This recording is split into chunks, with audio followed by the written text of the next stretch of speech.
Hey, what's up, everyone, and welcome to Forced Conversations podcast. As always, I'm your host, slowly becoming a 3D printing expert, Mike, and here's my co-host, who has the palate of a 6-year-old, Andre. Yeah, you know what? I haven't tried anything new since then, but you know, whatever. Today we have so many updates. We got Mando updates. We got possible rumors of Mara Jade, however you want to say it. We got some Maul stuff. We got some future of Star Wars stuff. So you guys stay tuned, and we'll see you in a second.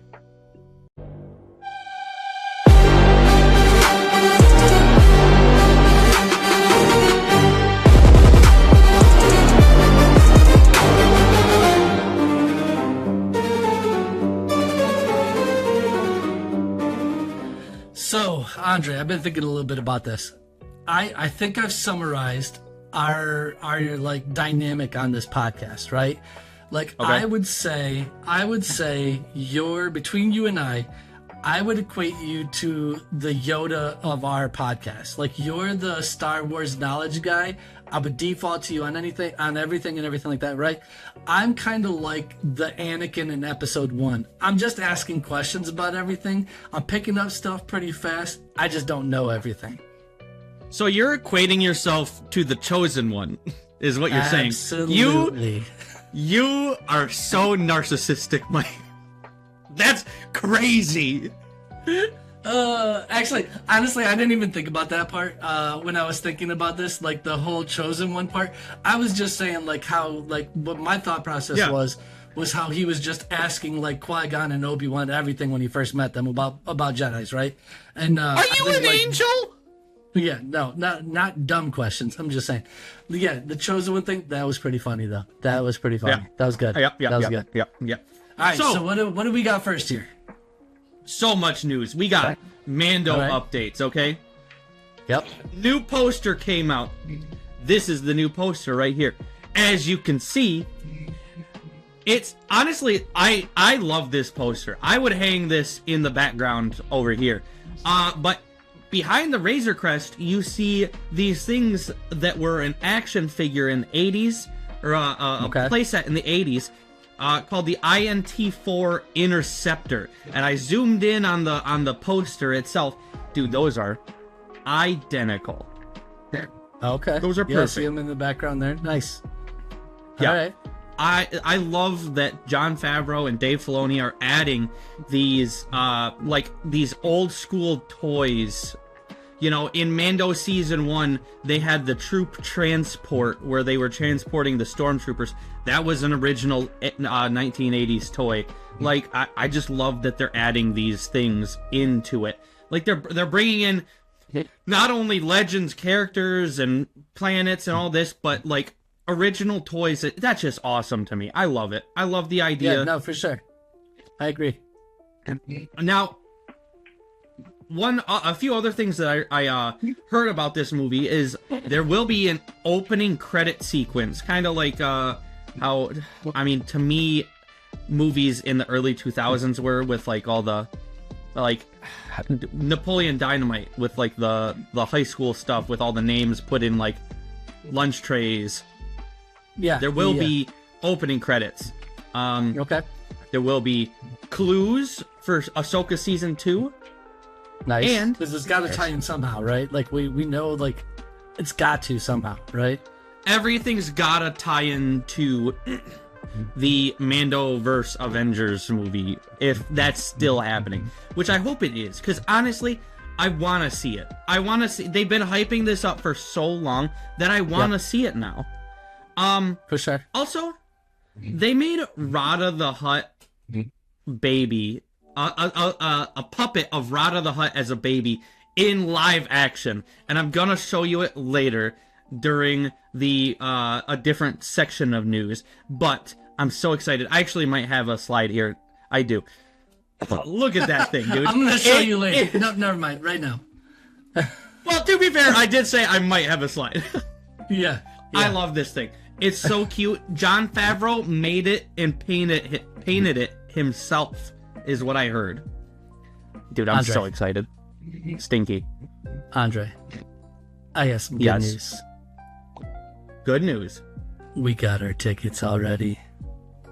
We got our tickets. We have our tickets already. Can't wait. We're not seeing it open night. We're not seeing it Thursday, but we're seeing it Friday night. Yes. Yeah. It's going to be a great time. And I will be seeing it Saturday as well again. So don't say that. Awesome. We're not going to say why. So that's all I got for Mando news. On to some Mara Jade news, okay? Amy Adams is confirmed to be in one of the movies. I want to say it's going to be in Starfighter, if anything. Okay. But she is confirmed to be in the movie, but she is also confirmed to not be playing Mara Jade. Okay. Now, there has been some authors. There's been some hype or some want for Mara Jade to be in canon because she hasn't been in. It's Luke's wife, okay, in Legends comics and books and such. Yep. And the mother of their children. Yeah, and the hand of the Empire or Emperor, basically. Like she is like the right hand. Like she might be like right next to Vader in importance. Don't you think it's kind of impossible at this point? What do you mean? Yeah. Well, in the movies that we have so far, Luke has basically like secluded himself on a planet by himself, right? Yeah. At what point are we going to go back to and have this happen? Well, we also know, like with everything that we've had. Well, we know that Luke isn't secluding himself on that island up to 6 or 7. I hate that I said that. 6 or 7 years after Return of the Jedi. So, I mean, there is potential for Mara Jade to be a thing. Okay. I mean, and it could also be. So then, here's my question then. So Luke is training younger Jedi. He's training Ben Solo. So you can't really have a Ben Skywalker. So that kind of rules out Luke's son, right? Because you're not going to have 2 Bens in the family line.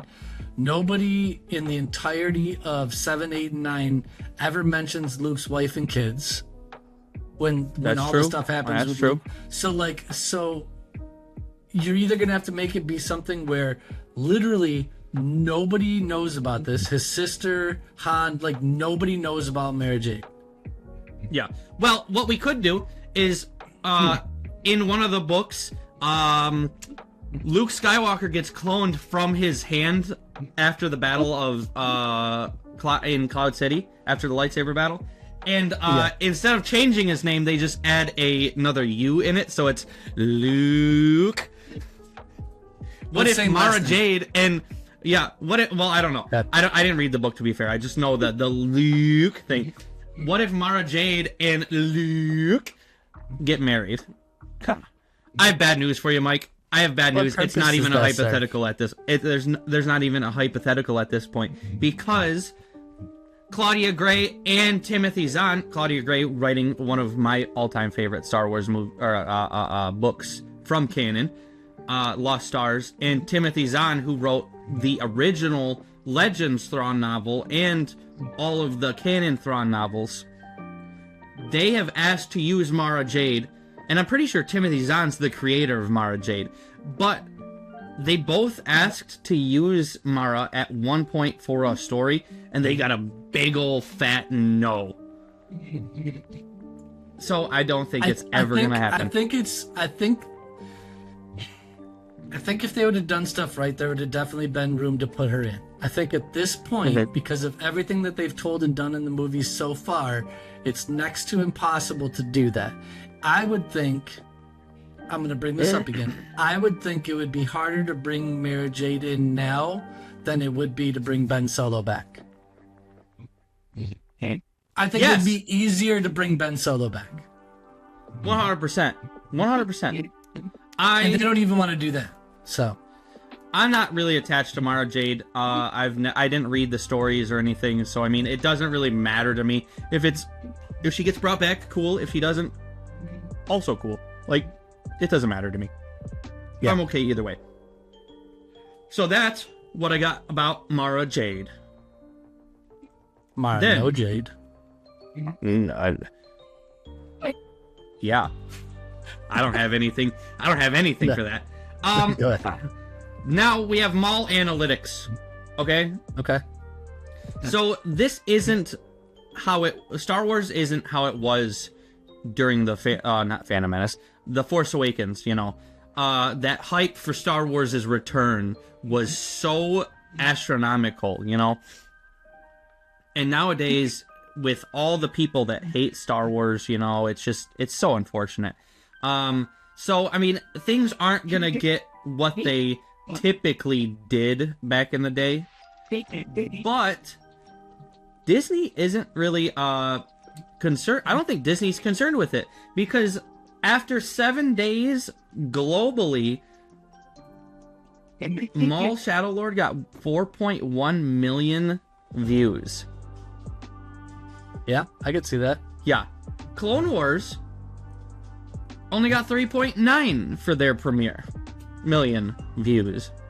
I think Maul, man, I'm not trying to knock or discredit any Star Wars content so far.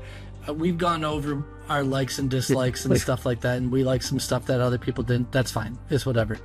I think for me, Maul is back to more of like what I would call like basic Star Wars, where it's like it's literally about Jedi, Sith, light side, dark side, Empire, right? Like there's not all this other stuff that's tossed in that like I could care less about, or maybe other people could care less about. I feel like it's back to, man, it's back to like, I'm just gonna say basic Star Wars, right? Without the extra fluff. Yeah. Whether people like the fluff or not, whatever. Like, it's all good. There's been no filler.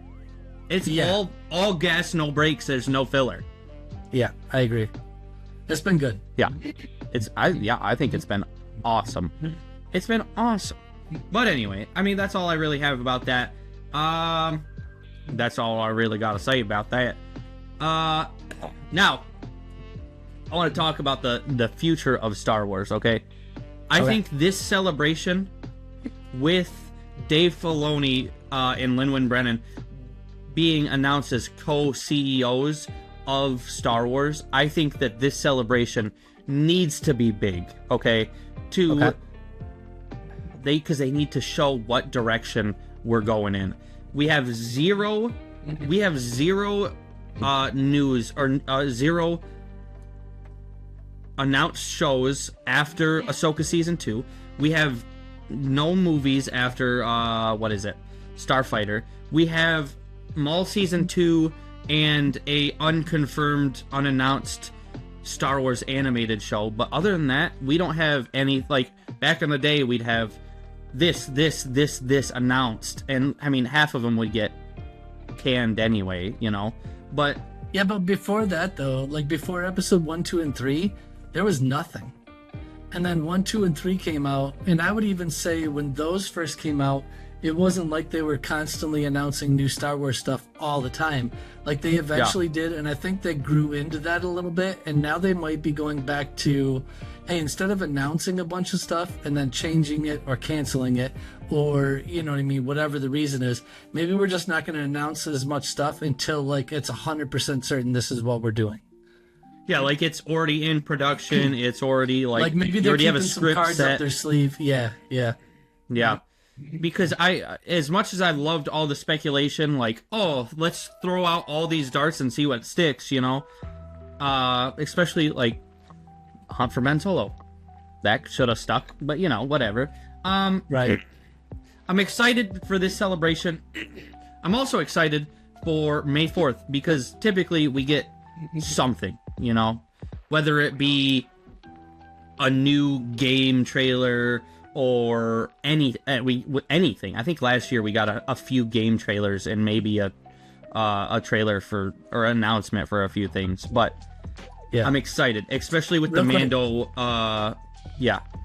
Speaking of May 4th, do we want to reach out to the local place that's doing a Star Wars thing on that day and see if we can be affiliated at all? I'll call. I don't have a problem. Do we want to do that?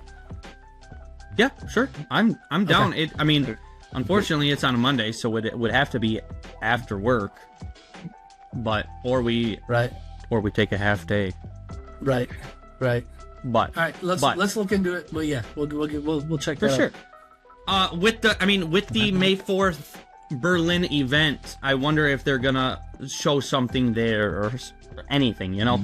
I mean, I've said it before. What I want out of Star Wars yearly, I'm flexible too. Like, I want a live action show, I want a movie, and I want an animated show once a year. And honestly, the movie, I think a movie I could do one every other year, but I need something to hold me over until the next Star Wars, you know? Because so Maul happens, and then we wait 2 or 3 weeks, and we get Mando, and then we have to wait until probably December for Ahsoka Season 2. Right. And then next year for Starfighter, right? Yeah, exactly. So I'm already itching for the next Star Wars project, even though we're a little over halfway through Maul. I'm ready to, I want to consume, you know? I'm the Lord of Hunger, like Darth Nihilus, you know? I just want more. Your boy gotta eat. So do you think we're gonna get anything on May 4th, or you think it's just gonna be like a fan event type thing? No, I think we're gonna get something. Well, whether it's a movie announcement or live action, it might only be like one thing. I think we're gonna get something entertainment wise, like movie, TV show, animated, something like that. And I don't think it's going to be like Maul Season 2, because I think that's already been renewed and people know that. I don't think it's going to be... That was announced before the show even aired. Right. While they might talk about that stuff, I don't think that's the new that I'm expecting. I think that they'll talk about something that isn't already planned. So not Mando, not Starfighter, not Ahsoka, not Maul. I think they'll talk about at least one thing, either live action movie or animated, that's being added, and they'll probably talk about a game, maybe 2. Okay. Well, I hope that you're right, because I'm only thinking one thing, but I'm hoping you're right, because I just need more. I need more. Yeah. I need more. For sure. I need to know what direction Dave Filoni's going. Anyway. Give us some hints to see if we should be excited or feeling like it's the same old. Either way, I'm excited. Some Star Wars creators were flown out to Jon Favreau's studio to tour props from the Mandoverse. Okay? I have some pictures. Wasn't one of them like one of the the 2 guys that would do the stuff where they would test to see if you could actually do it. I'm forgetting the name of the show. Mythbusters? Yes, I couldn't think of that. Yes, one of them was a Mythbusters. Adam Savage was flown out, but he wasn't like part of the massive tour. He got his own private thing. Yes, because he designed something on the on Mando's ship. Well, yeah, he worked for ILM for the prequels. So yeah. Yep. Okay, sorry. Go ahead. I want to be one of those people. I want to be invited out to these things. So shoot us a like, shoot us a subscribe, comment on our videos, man. Or just get us in touch with Jon Favreau. Yeah. Yeah. Yeah. Whatever's easiest. So I have some pictures on the next slide. They're from Star Wars Explained. I didn't take all of it, so if you want to go check him out, go to his Instagram, go to his YouTube, all that. Obviously, people know about him. He's a huge Star Wars creator. These were just some of my favorites. Jon Favreau kept, and he moved this from his own personal area. He kept the Max Rebo from Book of Boba Fett. I want the Max Rebo from Book of Boba Fett. I think he's also, got a bigger storage place than your house. Yeah, you know what? I would love to have a Max Rebo right here. I would that move so much Max stuff. Rebo is not fitting in there. That's not fitting in there. That's The not fitting in there. The Droideka fits right there. That's big. That's way bigger round wise than the Droideka. Okay, well maybe I'll have him outside his piano and he'll just be standing there. Or a half piano. There you go. So these were my favorite pictures from the legit. post. Yeah. Dude, the N1 Starfighter would look so cool in my backyard or even in my garage. Man. Dude, you got those lotto dreams, dog. I do. I really do. Honestly, out of the new Boba Fett's, the Book of Boba Fett is my favorite. I'm not a big fan of the Mando series Boba Fett's, but the Book of Boba Fett one, they changed it just slightly enough to make it so much more sleek. And I love it. The colors popped in that. Like not that the colors were horrible in any of the other shows. I just think because he repainted it or cleaned it through whatever he did. Like they definitely popped and stood out way more. And I do like the look too, for sure. Yes. The show might not have been the best show, but that freaking armor is legit. It's good. Yeah, I want to build a set. The owl. I don't remember the owl's name from. I should have looked it up. The owl's name from Skeleton Crew. Yeah, that is an awesome prop. I don't know if I could ever do something like that because of the textures. Neil, the little baby elephant that everybody thought was a Max Rebo species, but he's not. Love that little thing. You got some Pike heads. You got some Athorian heads. You got some the Frog Lady and Frog Man that Baby Yoda Grogu was eating the eggs from. Kids. Yeah.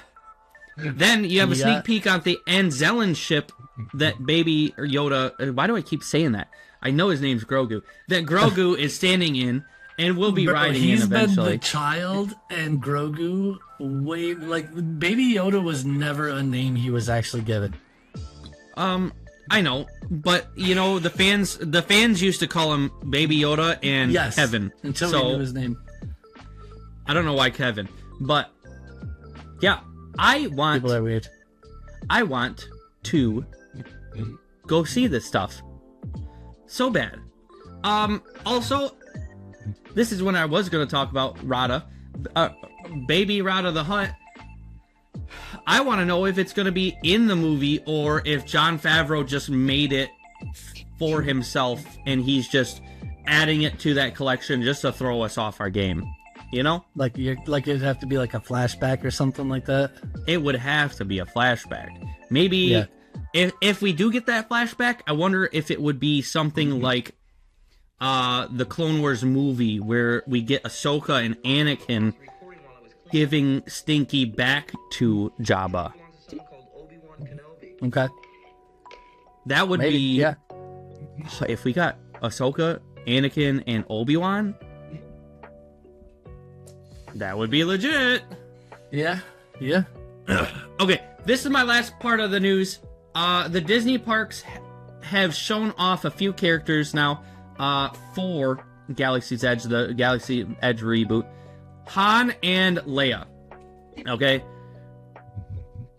I'm so confused by this Han Solo, first of all. Because his vest looks kind of blue. The rest of the costume is definitely Return of the Jedi, but maybe it's just the picture. Maybe it's just the editing, because it kind of looks... Everything looks like it's very vibrant and pops. So maybe it's just the sunlight and the editing. No, that's a weird blue color. It's off blue. Yeah. So he's got his Return of the Jedi outfit.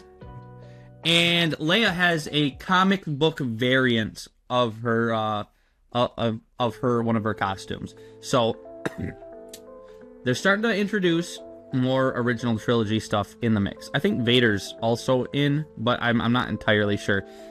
There's also rumors that I saw someone post on the one of the Boba Fett pages I'm on Facebook that Boba Fett will now switch parks. The Book of Boba Fett is going to go to the Star Tours area, and the original trilogy Boba Fett is going to come back to Galaxy's Edge. Okay.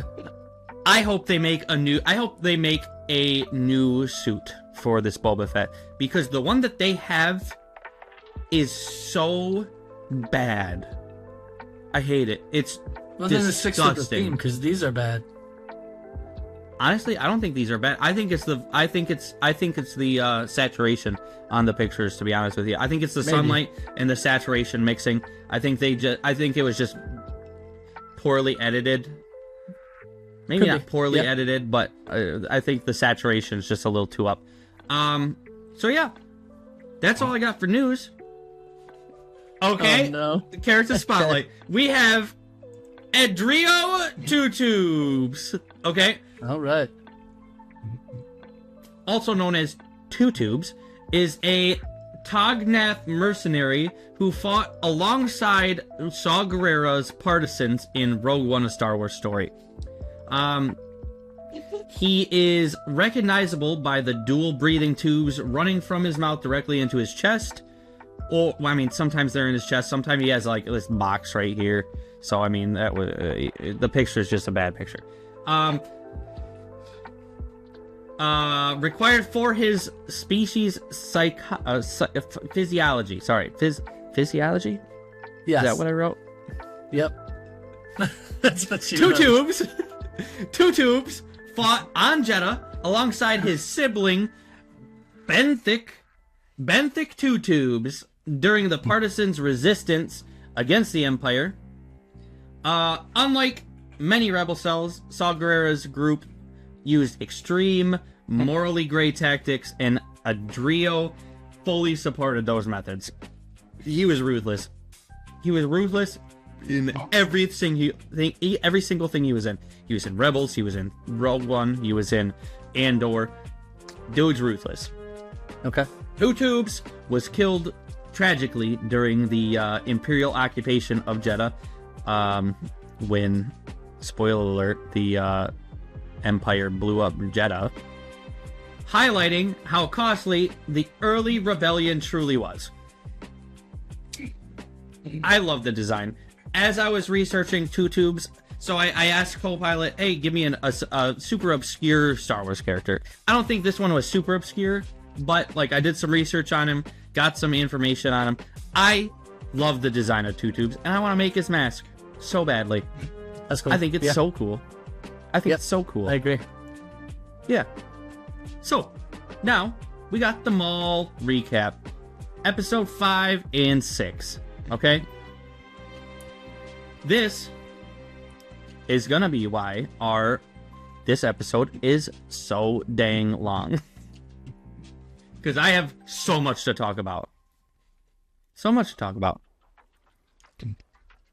There was no change to the intro helmet scene. I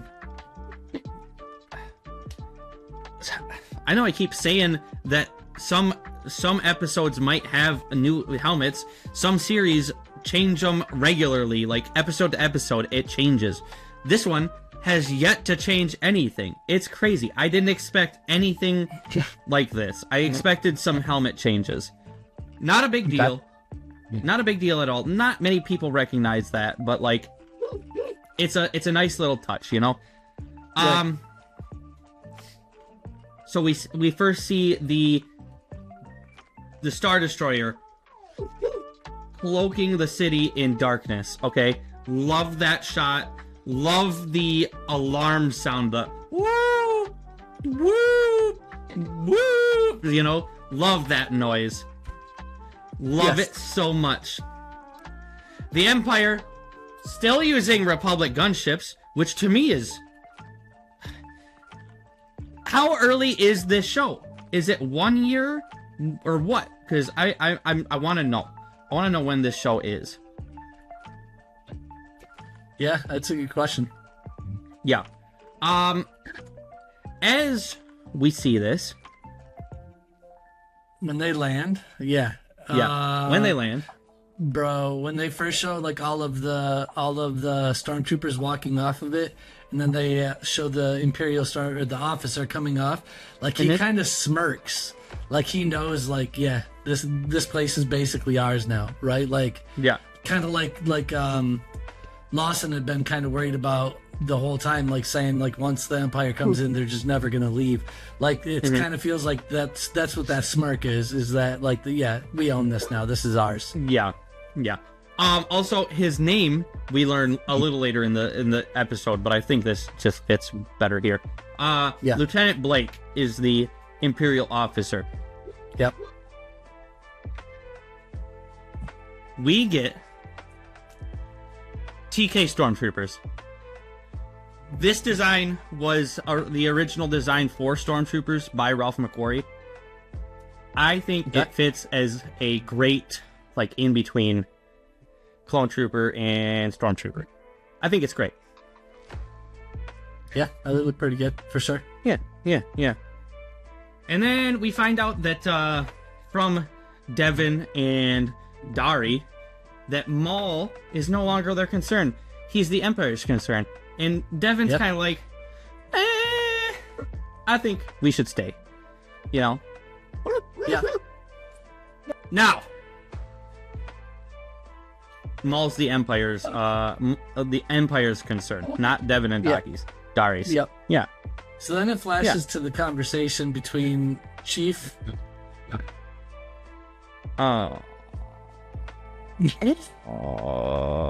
Chief Place. Okay, I'm a little out of order. My bad. Then it flashes to this scene with Chief Kleiss and like Lawson. And during this conversation, Kleiss makes the comment, "At least we weren't harboring Jedi." And Lawson kind of looks over at her and then looks away, like nervous, like knowing full well that he's been in communication with Jedi. Yeah, and you know, her being a chief of like a detective unit, you would think that she would catch on to that and be like, "Wait a second, huh?" But anyway, everyone that is withholding information on Maul is being interrogated, and as this is happening, Spybot is just going around. He's making sure everything's good. I don't have a slide for it, so I'm not changing it. That's okay. He's just going around. He's making sure everything's good, checking out everything, and he's like, so many impy shinies, dude. Everything that comes out of this droid's, I don't want to say mouth, but you know, processor or whatever. Everything that comes out of his speaker is hilarious. It's hilarious. Yep. So now we can go to the Empire completely locking down the planet. They're like asking everybody for their identification, basically questioning everybody. So I mean, they're up top, they're down in the subways, they're everywhere. Yeah, it's crazy.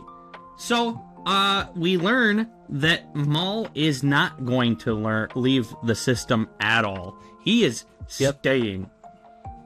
He's staying. Yeah, he makes a comment to Rookcast that Devin will make a good apprentice. And he's adamant that they're sticking to the plan. Like whatever they have designed, the Empire being there is not dissuading him at all. Like they're still going to do whatever needs to be done. And Rookcast doesn't look too confident about the whole Devin thing either. Yeah, I don't know. I think she just thinks that the Force is a whole bunch of hooey balooey, you know. But we'll see. Seeing everything that Maul's doing, who knows, man. I think she just doesn't want to get caught. Yeah, maybe she doesn't want to get caught, and she doesn't. She also probably just doesn't want to take the wrath of Maul. Yeah. If she's not gonna participate in it, like what's he gonna do? Right. You know. But yeah. Okay, so here's a complaint I have. I feel like Two Boots is still completely clueless as to what he's actually done. Dude is absolutely clueless. Two Boots is driving me up a wall, dude. I hate him. I loved him at first with the calf comments, and you know he has all these pictures on his desk of him and Lawson. Yep. Like, dog loves Lawson, but then it's just like, I mean, he's a droid. He's not gonna understand the complexities, like the moral complexities that are coming from this. Like, right? It's crazy. It's crazy. But like, also looking at this, how did the people that volunteered to be stormtroopers not be like, why are we wearing masks with frowns on them or angry faces? Intimidation. Like, you look at that, I guess. Yeah. I guess. Okay. So Clay's goes into interrogation, you know, and she does not come out. Yeah. The stormtrooper has a picture of her and like her files on his data pad, and Lieutenant Blake is like, she's being transferred permanently. That, to me, sounds like she is going straight to jail. And yeah, maybe. I think it's going to be... Or that. Because I didn't notice this until my rewatch to get all these images, that there were scratch marks on the desk. On the desk? Yeah. Oh, yeah. Yep. Yeah. Crazy. I think she's going to Narkina 5, which is in Andor Season 2. Okay. I think she's going there. Then Merrick has a scary moment. That would terrify me. If I was watching that at night and this was live action, where you walked in. Yeah, like, where'd he come from? Was he hanging on the ceiling just like... Yeah. Like behind the door, you know, just like hiding like this. I like on the wall. Right. Dude, Merrick is so cool. I want to make his helmet. I want to make his whole costume. So, because I have only seen him now in Maul and in Ahsoka. Right? Yep. Is this the first time we hear his voice though? Because he didn't talk in Ahsoka. Like, at all? Not at all. Nope. I don't recall. I know we heard like a... As his fart is escaping, but yeah, I'm not sure. I don't have an answer to that. I should have. Okay. Yeah. So I just didn't know if he was in like anything with like Clone Wars or Rebels or anything like that. And okay, this is the first canon appearance, like his first chronological appearance that we have. Yeah. Yes, timeline wise. Okay. I have a question. Yeah. The Cantina Band, their species is called Bith. Okay, Bith. Okay. I want to know, does every one of them dress identical? Do you see this guy, this guy, this guy, and this guy? It's all different scenes throughout the show. Either we're seeing the same Bith or they all dress alike. I was just gonna say, what if that's the same guy? It could be, but it's complete different scenes. It's different parts of the episode. So you're telling me that we only see this one single guy in the whole city? I guess I don't. I mean, it's possible either way. I guess I would need to see a scene where there's two Bith, both in black turtlenecks, like standing like within like talking distance to each other. Oh, you mean like in? You mean like in A New Hope, where all four of them are? Yeah. Wearing black turtlenecks and gray pants. Yeah. Yeah, but they might have been part of a band. Maybe he's part of the band, or a band. Maybe the band is there for tryouts. Like they're all there for tryouts. Maybe. They're like, hey, wear this black turtleneck, these gray pants, and you're in. You've got it in the bag. They're like, now they call us Black Bith. Yes. Devin is starting, in my opinion, to believe that Maul is the right way. He is going the right way about this. Like, he is challenging the Empire. Yeah, I think she's starting to see that they have a common enemy, and They need to do something. Yes, and I think that's why, like, almost right after that, like, Daki says, the Empire may be our common enemy, but Maul will never be our ally. And I know we saw that in the trailers and stuff like that, but I think that's why he says that. I don't think it's because she's like, oh, I want to be on Maul's side. I think she's like, yeah, if we need to get out of here, I think our best way to get out of here is to work with Maul, and we can all get out of here together, and then we can deal with Maul after that. Yeah. You know what I mean? But, yeah. I gotcha. Okay, so, then, we have a scene that is reminiscent. Oh, no, you go ahead. You got something. No, that's yours, my bad. But, like, no, because you asked if Dari is a Mazik species, and I said he is in fact a Mazik. First species appearance is in Darth Maul. Or not Darth Maul, sorry. Maul Shadowlord. Yes, you know what? I didn't read your part. I was looking at something else for a hot second. That is completely my bad. It's all good. But no, like, I think that's, like, it's a fair question, but I think when we looked into it, that is his species, and to our knowledge, from what we can see, like, we don't have any confirmed appearances of that species before this point, correct? Right. Yeah. Man, there's cool. There's nothing, yeah. So, Two Boots started off as a great character. He's just getting so annoying with all of with everything he says, everything that comes out of his mouth. He's starting to believe the Empire is truly good. Anyway, I'm over it. I'm over him. I'm over Two Boots. He's dead to me. Yeah. There is a scene. They go down to this train station, the subway station, and they're gonna try to get on, and then some Imperial stormtroopers come out, and they're like, we need to see your identification. Straight out of A New Hope. Loved it. Yep. Loved it. He's like, you don't need to see our identification. He does the Jedi mind trick. It works. Some other stormtrooper comes up, and he's like, what are you sending them away for? He said, why didn't you check their identification? And he was like, I did check their identification? Dude, yeah, it was good. Yeah. Dari, Iko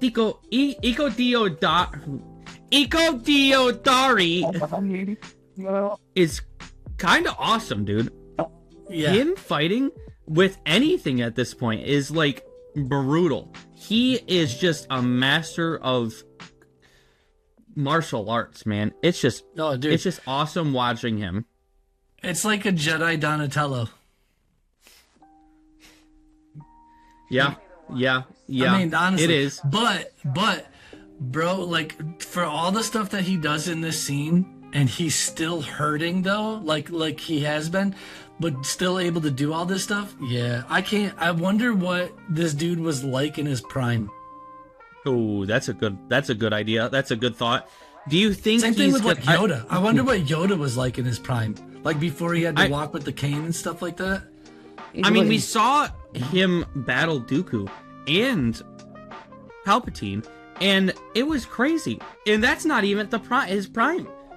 Honestly, we don't even know what prime Yoda is, because we don't know. Because I mean, yeah, we saw a 900-year-old Yoda, but out of prime Yoda comes walking in with his cane to fight Dooku, drops his cane, ninja kick flips all over the place throughout the scene, and then Dooku flees and he picks his cane back up again and starts limping again.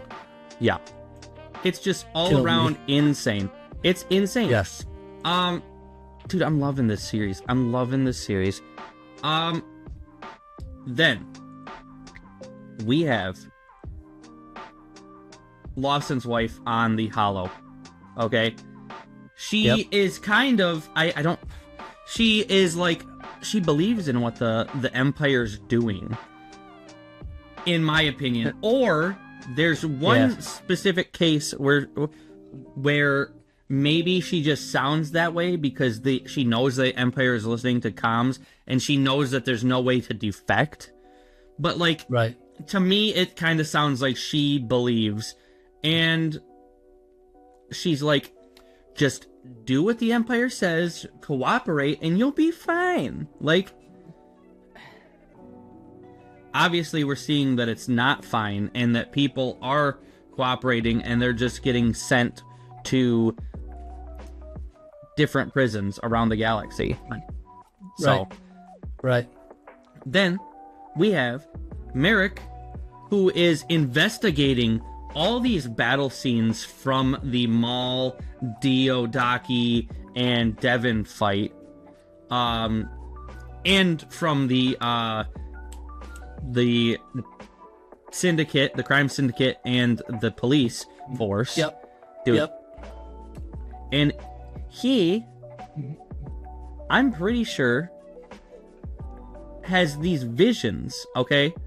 That, like, he has the vision, like, touch the vision, touch the thing. Force echo type thing. Force echo, thank you. I couldn't think of what I was trying to say. No. Yeah, I believe he has it. And dude, Merrick, I thought Merrick looked cool in Ahsoka, but us getting him in his prime, because in Ahsoka he's dead. So, like, we're seeing Merrick in his prime. Dude, I think he's awesome. I can't wait for the next set of episodes. Can't wait. Iko Diko Dari, he wants to hide, okay? Devin asks where, and it kind of seems to me like they're gonna go hide with Maul. But the way it's said, like, there's not much behind it, so you're not really sure where they're going to go. But could that be. Was my first thought, was Maul. But then Spybot comes in, and he's like, "Hey, let me see what the impies see." And then he goes to report on what happens with Rookcast. Then we get something a little weird. Okay. We get Icarus basically doing nothing but repairing Maul's leg. Touching a light source to Maul's leg. Like, what's that doing? And you brought up something to me the other day, like, why is he wincing? Yeah.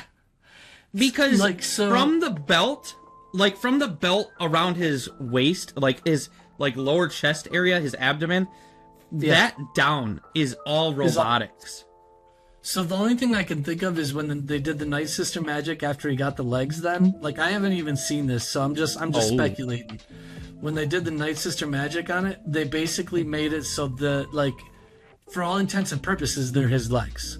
Like, he feels them like his regular legs, and maybe that's why he got so mad, because when Dari kicked him at the end of the last episode or whatever, when he kicked it, he was mad because he felt the pain, and because it wasn't like his normal leg, it's a mechanical leg, so it's not like it can feel. So he has to get it repaired, but he can feel it. That's a good theory. Honestly, that's a really good theory. I didn't think about that. Gosh, that's a darn good theory, Mike. That could be like, so now, like, we see a weakness with him, right? Like, there's a mild weakness where, like, his cybernetic limbs are still failing him, even though they're the best cybernetic limb he's had. You know what I mean? Yeah. So then after that, we get this scene where Lawson is free to go after his interrogation, and he gets home, and he's like, "Riley, where you at?" And he goes into the kitchen to see Riley. And that look right there. That look right. Yeah. Now they're harboring Jedi. Yep. Definitively. He knows he's in a bad place. He knows. He knows. So that's all we have for episode 5, The Inquisition. Now, I thought it was a great episode. It was good. It was good. On to number 6. I think 6 is probably the best episode so far. Yeah, I agree. Again, no change to the helmet catalog. None. We first see Maul training on the bridge that he fought Devin on. Now, we had talked... Hold on, I have a question. You say he's training, but the whole time he's doing that, his eyes are closed. Is he training, or is he reenacting the battle? Or is he meditating? Maybe. Like, what I thought is he was going over the moves that got him into trouble with Dari. Dari. Before Dari kicked his knee, and he was trying to see with his eyes closed vision what he did wrong. Okay. So it's either that move or that move right here where he puts the lightsaber out. That's where Dari kicked his knee. I'm gonna have to go back and rewatch that because that's a really interesting Might almost have to try to find a way to play them side by side, like the same sequence or whatever. I agree. Now we talked last week about where we thought that fight was. That shootout in the fight between the two Jedi and Maul, and I now highly think that it wasn't the hideout because, I mean, if it was the hideout area, I think Merrick would have found him. Merrick would have been there at the same time as this, right? Or close to it or something like that. Yeah, close to it. Yeah. Now, here's the thing, okay? This is an interesting thing because we have been talking about this for so long. Since we started the podcast, we've wanted to know how lightsabers work. It feels like it comes up like every other episode at least. What is that? What is that? He throws it up, he catches it, it's on the entire time. Yes. So here's what we know. If we just go by what we know, 1, you don't have to have a dead man switch, because if you have a dead man switch, people aren't holding it on. 2, lightsabers are super simple to turn on because anybody that's never touched one before can instantly turn them on, because we've seen that happen. We've seen Han Solo, we've seen Grievous, we've seen that bounty hunter that can jump really high in the Clone Wars. Padme, yep. Cad Bane. Okay, yep. So we've seen all these guys turn it on, which also confirms the next point. You do not have to have any Force powers or be trained in the Force to turn a lightsaber on. So the Force does not control the lightsaber's power mechanism at all whatsoever. Okay. So it's just a simple little laser sword with an on-off switch. Yes. Why does it shut off when a Jedi dies? I wish I could tell you. I really wish I could tell you. None of it adds up. That means like every time somebody gets struck down, they're like, "Oh, I'm dying. I got 3 seconds left to live. Power off." Like with Obi-Wan. With Obi-Wan on the on the Death Star. Like, okay, Vader strikes him down. Why did but he turned it off right before Vader struck him. Obi-Wan's is the only one that makes sense because he did it on purpose. Everybody else, it's like they get kicked. Excuse me. They get kicked and they fall backwards and they hit the ground and then the lightsaber turns off. So either, I guess the only thing that maybe it can be then is the toggle switch on and off. It's like a pressure to turn it on. Right? Mm-hmm. Like, so when you turn it on, you have to push on it hard to turn it on. But like a hard enough bump, if your finger is nowhere near it, could bump it and turn the switch off. Like, it's almost like an easy off flick. Yeah. I have something else for you. I don't have a slide for it because I just thought about it. Later in the episode, when they're on the train, Devin gets kicked and she loses her lightsaber and it turns off! Yeah. So here, though, in this training sequence that we're seeing, this is after he got his knee repaired. I don't know if it looks like it's completely better, but it looks a lot better than what it was. So my question is like, is he just going through it and it doesn't feel great, but he's just doing what he has to do regardless of how the knee feels? You know what I mean? Like maybe he's got to do some physical therapy type thing. Yep, maybe. Yeah, maybe. Then after possibly. this, it flashes back to Lawson's apartment, and we see Dari. First of all, Dari telling Lawson's son and Devin to go in the other room because they're gonna, like, the adults are gonna talk. Yeah, I think Lawson's the one that says that, right? And so the son and Devin goes into the other room. Basically, no, it's Dari. Dari is like, Devin, okay. take the kid, get. And then the kid is like, he's like, I guess we'll go in the other room so the adults can talk or something like that. And it was just like, dang. But then Dari is basically asking Lawson to help them get off the planet. Yeah.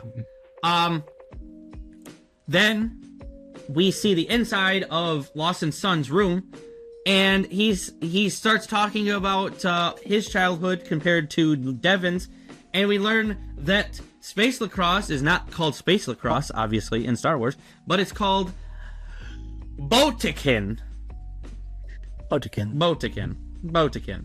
Now, slightly after this, Merrick finds out where they are. Maybe my thought process, maybe I thought, like, the stormtroopers took Lawson's gun during the investigation. Yep. I'm wondering if, like, they put a tracker on it or in it somewhere so that they know where they are, where the Jedi are, you know? Do you think they'd need to, or do you think Lawson's address would be on file at the police place?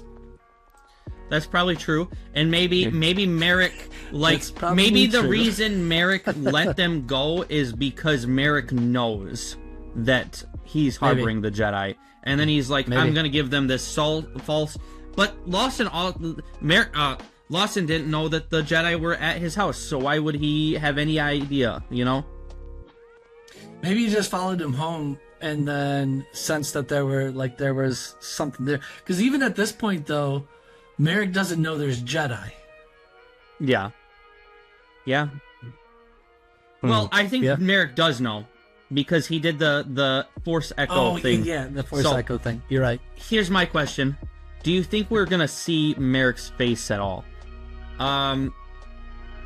Like, do we think he is going to be some sort... Do we think he's going to be a Zabrak? Because... What you laughing at? I'm not laughing. Because he's, like, in Ahsoka Season 2...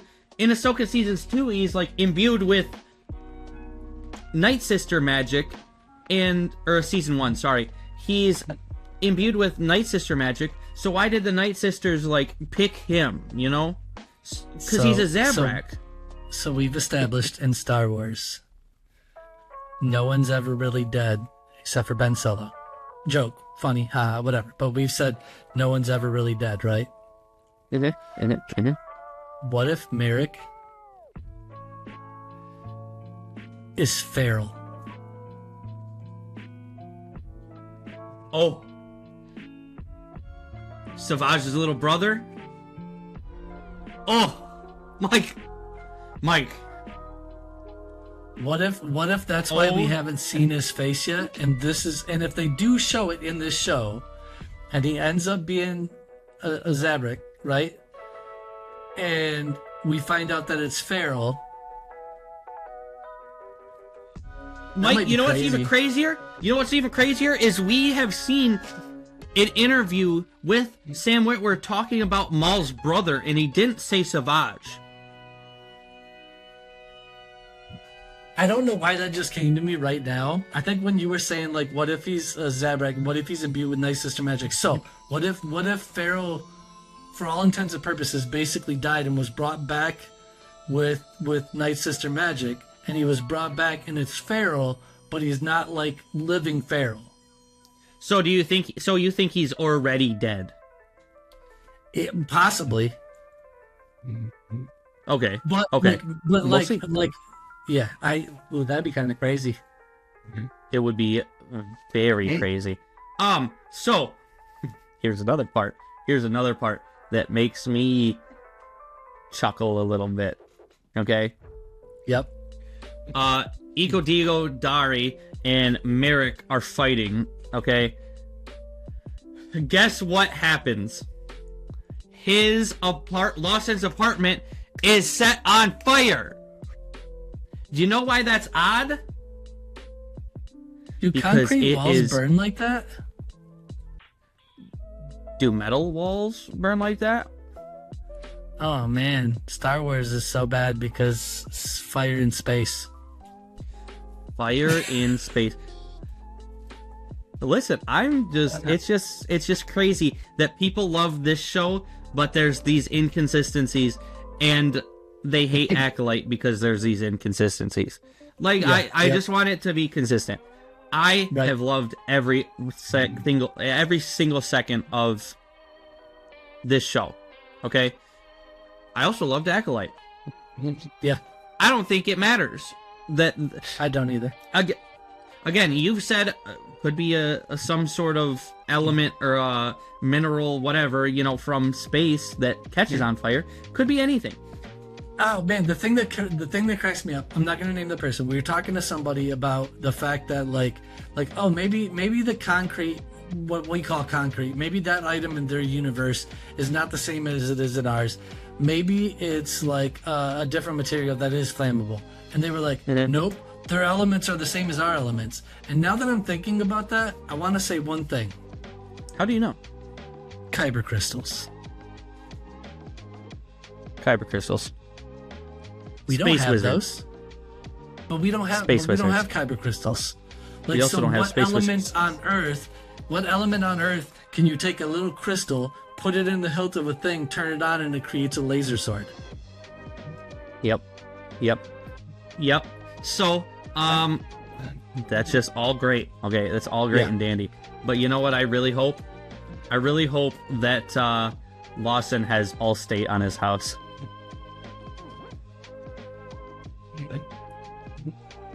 Oh my goodness! Oh my goodness! Yeah. I can't let you. That's good. Yep. Yeah. So, yeah. All right. So at this point, then Merrick and all the Imperial officers, but soldiers that are with him, the troopers that are with him, they all know that Lawson had Jedi, right? Yeah. Or was talking to Jedi or whatever. So I'm assuming he's going to be wanted now, right?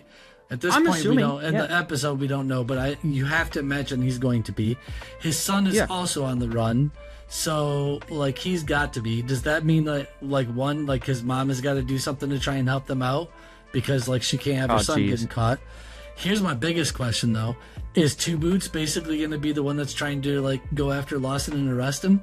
His former partner that's got pictures of him on his desk, and now he's like, well, the Empire told me to arrest him. I gotta go get him.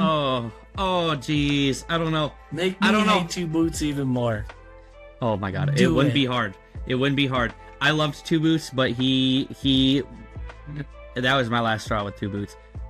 So Dari, they escape to the roof. A LAAT gunship comes and it just starts blasting at him. Okay. Yep. Dari is deflecting them with his lightsaber, and I love that you see the weight of these big blaster cannons against the lightsaber. I don't think we've ever seen anything like that. It makes sense that these would be heavier, something harder to so deflect, to say. Yeah. And to me, it's so cool. It's so cool that you can see the weight. We've seen other deflections happen from starships. I want to say we have. I'm pretty sure we have, but I love this. So Devin then steals a LAAT to escape, okay? And all of them go flying off. And it's just, to me, it's like, how do you know how to fly that? You said you've never flown one before, and, like, you're a better pilot than all these stormtroopers that have been practicing on these specific ships. Right. It's weird, but, you know, she's also got the Force, so, like, it's a hard argument. Right, for sure. Then we see Lawson shooting at one of the LAATs, and I want to know, do blasters fizzle out eventually, or do they just keep going until they hit something or someone?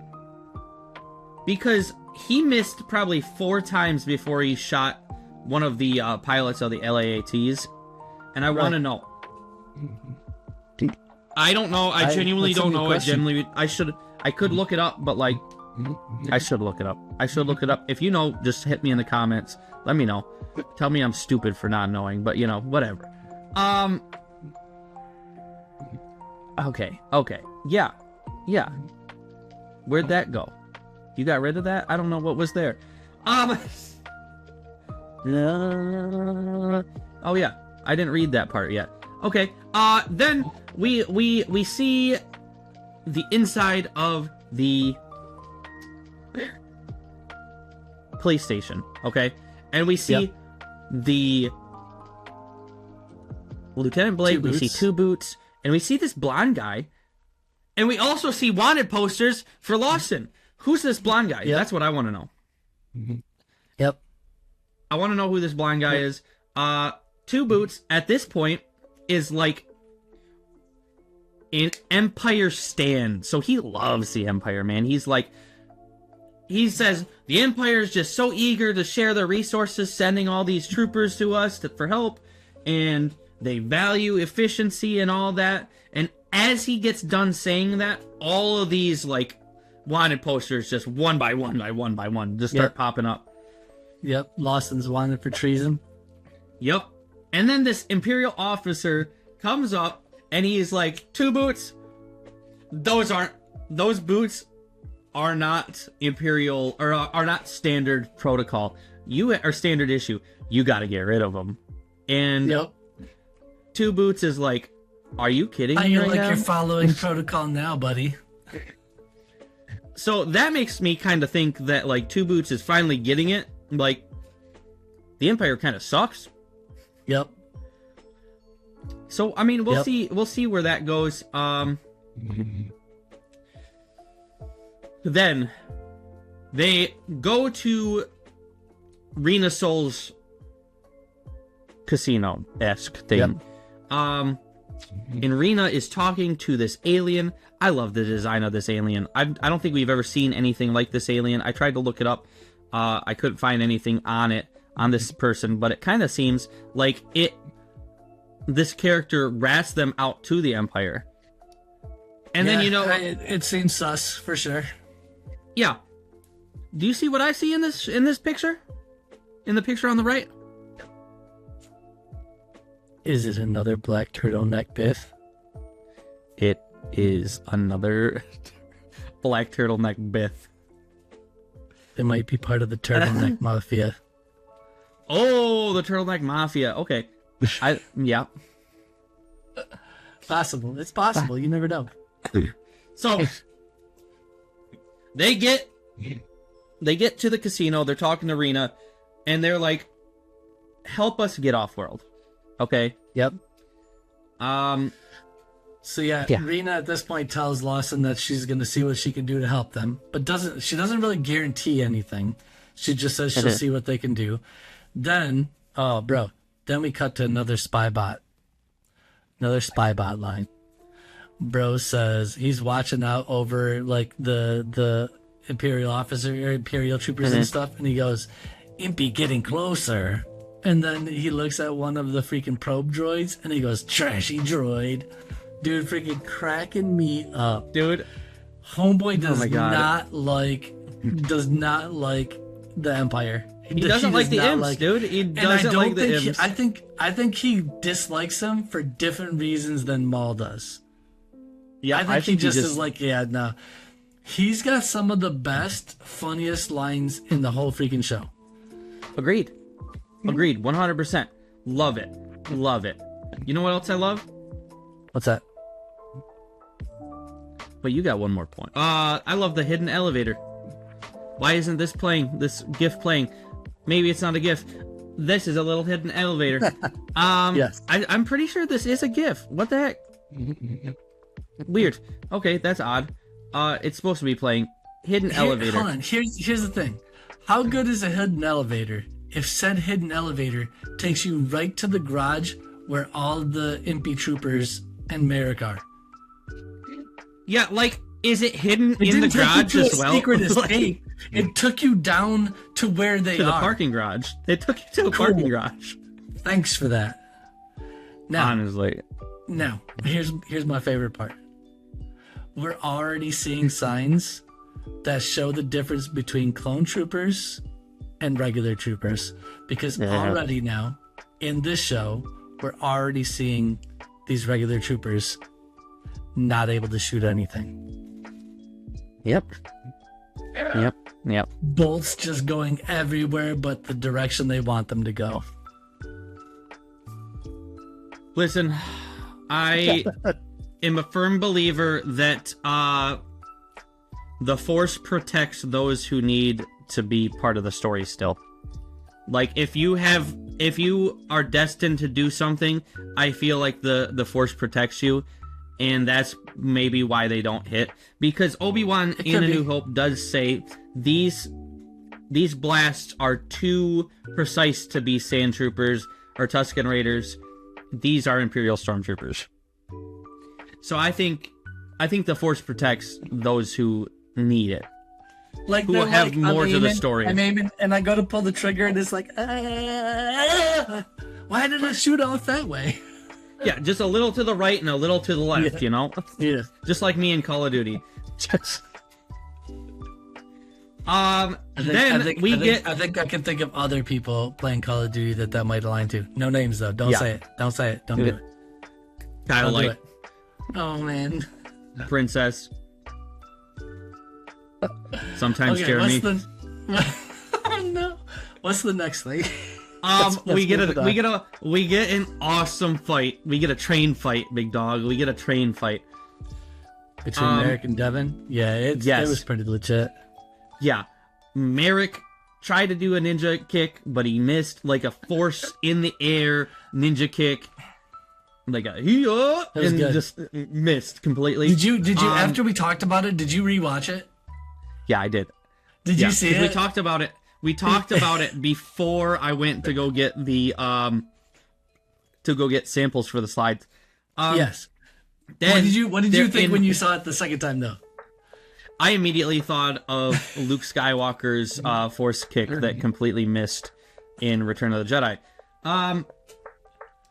So we get this scene where Merrick's like, "Where is Maul?" and Maul's like, "Right here."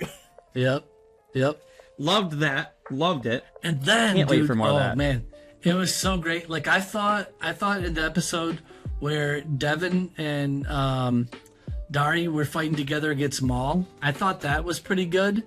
I think Maul and Devin working together fighting against Merrick looked even better because they didn't even know each other's fighting styles or anything, and they were like, I mean, it was like flawless between the two of them. It was good. I agree. So Devin's protecting Riley at this point, and Maul and Merrick are fighting, and Merrick goes to swing. Maul catches his saber, and then Merrick's like, "You know what? Bink, I'm turning on the other side." Yeah, loved that scene. Domes him. Almost domes got him. Then I love that after Maul lets him go here, and he's like, "Okay, get away from me," because, you know, I almost died. He kind of kicks him backwards, right? Yeah. Pushes him backwards, yeah. Merrick turns on his little spinny spin lightsaber move, his little helicopter, you know, and Maul doesn't have that, so he's like, "I'm gonna do it manually." We're gonna start calling that the fidget spinner lightsaber. Yeah, exactly, the fidget spinner. So Maul's just copying Merrick, but he doesn't have the auto spin. Yep. Loved it. And then Maul basically swipes at the train right after they separate a little bit, and the car that Merrick's on falls back, and then Maul and Devin and Riley are kind of getting away, and then at that point, like Maul turns around, Devin looks at him, and she gets kind of like in a fighting stance, like she's about ready to take on Maul. Maul just looks at her and just turns off his lightsaber, like, I'm not a threat to you right now. You know what I mean? Like, and like you could see the like almost like relief, like in Devin's face, like, okay, I don't have to fight him right now. Yeah, because honestly, I think she saw during that whole fight that she is no match. Like, she's just she doesn't have it. She wasn't even fully a match when it was her and Dari. Right. Dude, this show, it's some of the best Star Wars that we've gotten ever. Ever? Like, you're saying better? I said some. Okay. I said some of the best ever. Some of the best ever. It's up top there. Tier. It's top tier. I'll say it's top tier, for sure. Then, after Maul turns off his lightsaber and walks away, he's like, now you have seen the face of your true enemy. Yep. The Empire. Then we get a shot of Merrick. And he goes up and he kneels in front of a hologram. Who's the hologram? Who is it? It's gotta be Sidious. Why does it have to be Sidious? It could be so many people. To me, it could be so many people. What if it's Vader? Because the Inquisitors reported to you can Vader. See the side of a cloak. What if it's Birdman? He has a cloak. What if it's the Grand Inquisitor? No, I didn't think about Birdman. It could be him. Like, he's above because Merrick. he's coming. He's got to come in the next set of episodes. Yeah. Yep. It could be him. I was thinking it was Sidious, but yeah, you might be right. I think it could just be a few. Like, I thought Sidious too, but it could be Sidious, Vader, it's Lawson's Birdman. Wife. Like, she's just so high in the Empire. She is on Coruscant. Yeah. She is on Coruscant, and that is like where you want to be in the Empire. So maybe she is high up. And you know what? Merrick's like, hey, this is your family. Give me everything you have about them. Maybe. Kind of thing. Yeah. But, Mike, that's all I got for this episode. That's all I got, too. Maul's been great. Maul has been awesome. And we've actually got some Star Wars news this week. Dude. It's been a great week. I have one little tiny tidbit I want to add. I'm a few episodes into season 4. And at one point in time of Clone Wars, let me caveat, few episodes into season 4 of Clone Wars. And I was told at one point in time, just wait till you get to season 4. It gets so good. I know I said after season 3. And then I get like 6 episodes into season 4, and I'm like, these are the worst episodes since season 1. However, I will spoil that Mike is on. He is right there. He is about to go to Umbara. Okay. He is. He is. I'm so close to getting back to good. You are. Yeah, like the next time you turn on Disney Plus, it's gonna be great. All right. Fair enough. It's gonna be great. That's all I got, though. For sure. That's all I have too. So, guys, we appreciate everybody. We're up to 625 subscribers thanks to you guys. It's been awesome. All of our polls have been awesome. We've been running like every month Madness. We did March Madness as the named Clone Troopers bracket. Yes. We did April as the Imperial variant bracket. That next bracket for May is going to be Clone Legion bracket. What is going to be the best Clone Legion? So if you guys want to see more of that, subscribe, keep in touch with us. Throw us a comment if you think my editing sucks, anything like that, have any suggestions. Throw us a follow on any of our socials. We got a ton of different socials. Anything helps, everything helps. We appreciate every one of you guys, and we'll catch you in the next one. See ya. Yep. Peace.